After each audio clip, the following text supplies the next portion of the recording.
Pues en realidad surgió cuando justo estábamos acabando la ECAM, pues yo fui a hablar con Jordi, creo que estábamos tomando una caña a lo mejor, o algo así, y empezamos, yo quería hacer algo de bucles temporales. Y Jordi dijo, ¿y si lo hacemos todo dentro de un ascensor? Y así empezó la cosa, ¿no, Jordi? Sí, o sea, de hecho empezó como un corto, porque es una cosa que yo digo mucho, que Dani dice, hombre, exageras un poco, Jordi. Bueno, esta cosa siempre hay que exagerarlas un poco. Pero no, realmente empezó hace 10 años, cuando iba a ser un corto que me dijo Dani, y empezó en un bar, y en un momento dado pensamos, oye, si va a ser un bucle, una pareja, ¿por qué no es un ascensor que creo que nos va a ayudar para focalizar la historia? Y de hecho, tenemos todavía la servilleta que apunté las ideas para ese corto. No se entiende nada, pero... No se entiende nada, ¿verdad? Está a punto de traerla, pero me parecía demasiado bizarro traer una servilleta de un bar. Y nada, teníamos un corto, escribimos el guión del corto y vimos que nos fallaba el final que del guión del corto nos fallaba, con esta pareja que discutía en bucle en un ascensor. Y como ya tenemos el guión, creo que Dani preguntó a alguien de arte ¿cuánto costaría? Sí, no, se preguntó cuánto costaría hacer el ascensor, y cuando vimos que nos dijo que eran unos 5.000 euros que calculaba él, dijimos, ¿y por qué no hacemos un largo? Es otra de las paradojas que hay con este proyecto, ¿no? O sea, planteamos una película con 2 personajes en un ascensor, pensando en producción, pensando en que era algo que podíamos sacar adelante en poco tiempo, 10 años.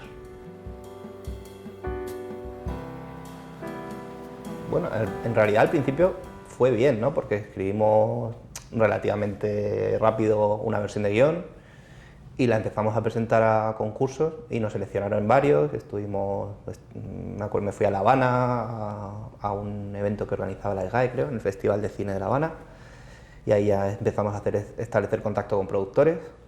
Luego nos seleccionaron en el curso de Ibermedia también, que estuvimos, bueno, justo yo estaba viviendo en Perú y me tuve que venir a España para hacer el curso, y estuvimos aquí un par de meses trabajando, que creo que ahí fue cuando ya cogió cuerpo el guión, ¿no? Y vimos que la cosa iba bien, ¿no? Y estuvimos en Sitges también, en otro pitch, o sea que el guión fue bien. Pero claro, luego cuando conseguimos rodar, ahí es cuando vinieron los problemas. Fue el tercer día de rodaje, que fue el segundo terremoto más grande de la historia de México, y claro, ahí, nosotros que tampoco estamos acostumbrados a esto, pues claro, estábamos acojonados, ¿no? Ahí se cayeron 30 edificios, hubo 4 días de luto nacional, o sea, que paradójicamente, bueno, tuvimos que poner ahí, yo que era el director y el actor, nos pusimos ahí de voluntarios a ayudar, a hacer paquetes de comida, pues se formaron, o sea, de hecho, quien solucionó la emergencia fue el pueblo, ¿no? Porque el gobierno tampoco hizo mucho. Y luego faltó dinero y hemos estado, pues desde que acabó el rodaje en 2017 hasta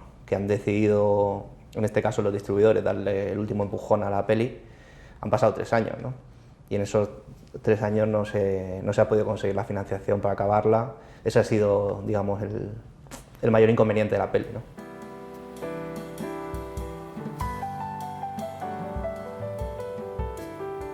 Un trabajo que hacemos mucho, que es quedar o en bares o en el Vips, que es otro sitio que nos gusta mucho también, que aparte de las mejores tortitas de Madrid, es un sitio que se trabaja muy bien porque estás muy tranquilo, pues no suele haber problemas. Y la verdad, porque te gusta mucho merendar. Bueno, me gusta mucho merendar, ¿cierto? Pero, o sea, merendar en un sitio así está muy bien para estar horas, como muchas horas trabajando. Y es verdad, tenemos esta cosa de divagar los dos, de hablar, de ponernos al día, de hablar de otras cosas que no tienen nada que ver, y en un momento dado ya nos ponemos a trabajar, a escribir, a discutir, que eso también nos gusta mucho.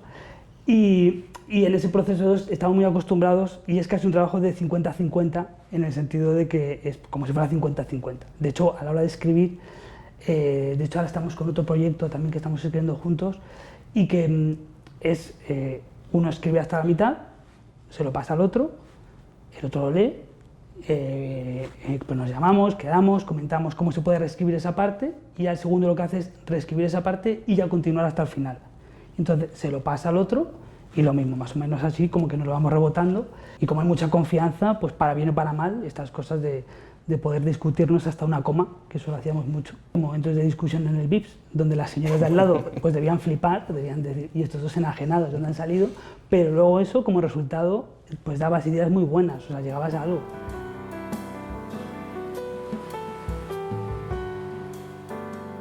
Sí que es verdad que al principio, creo que también fue proceso natural, que empezamos con, digamos, más con ciencia ficción, ¿no?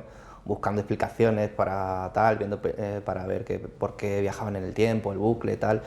Y ahí hubo un momento que dijimos, tenemos que olvidarnos de esto, no tiene sentido, no vamos a conseguir viajar en el tiempo. Y ahí ya nos centramos en contar la historia de la pareja, ¿no? Y al final el viaje en el tiempo quedó casi en una anécdota. No en una anécdota, porque también tenemos la peli, la idea es pasar por varios géneros y tanto el guión como la puesta en escena hemos ido por ahí. Pero sí que es verdad que al final nos hemos alejado un poco de la ciencia ficción y eso a lo mejor a la gente que espera ver una peli muy de ciencia ficción le puede decepcionar.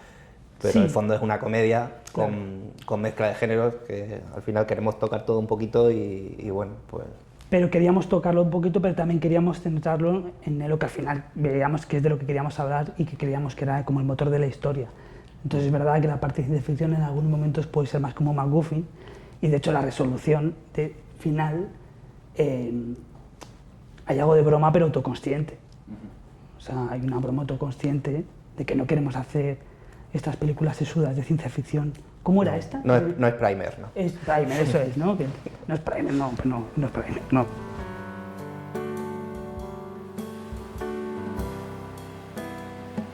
Tiene mucho que ver con este proceso de años, ¿no? Has hablado de semanas, meses, es que yo llegaría a decir años. O sea, porque es verdad que al final, desde que empezamos a escribir lo que es El ascensor como largometraje hasta que acabamos la última versión que ya fue para rodaje, fueron años. Entonces, en todos estos años, claro, y hay muchas versiones, de hecho esto lo comentábamos, había otro final, había muertes, aquello era, recuerdo que mi madre cuando la vio me dijo, oye, pero que no había algo de la Guerra Fría, me dijo, había algo el origen de todo esto tiene que ver con la Guerra Fría, o sea, era una locura al principio.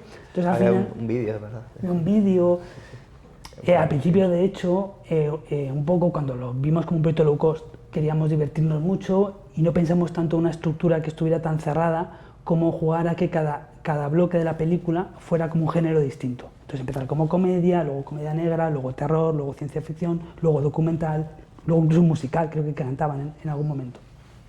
Claro, luego según fuimos puliendo la estructura y lo que realmente queríamos contar o de lo que realmente iba la película, vimos que eso había que ir pues, puliendo y entonces eso fue evolucionando y fuimos construyendo esa historia y esa historia nos iba llevando también a que no fuera todo el rato lo mismo. Entonces también éramos muy conscientes de no repetirnos tanto y de sorprender de alguna forma al espectador. Pero eso lo dio también el propio proceso de estar meses o años escribiendo, te va dando eso de cosas que vas descubriendo y muchas opciones que teníamos pues las vas descartando.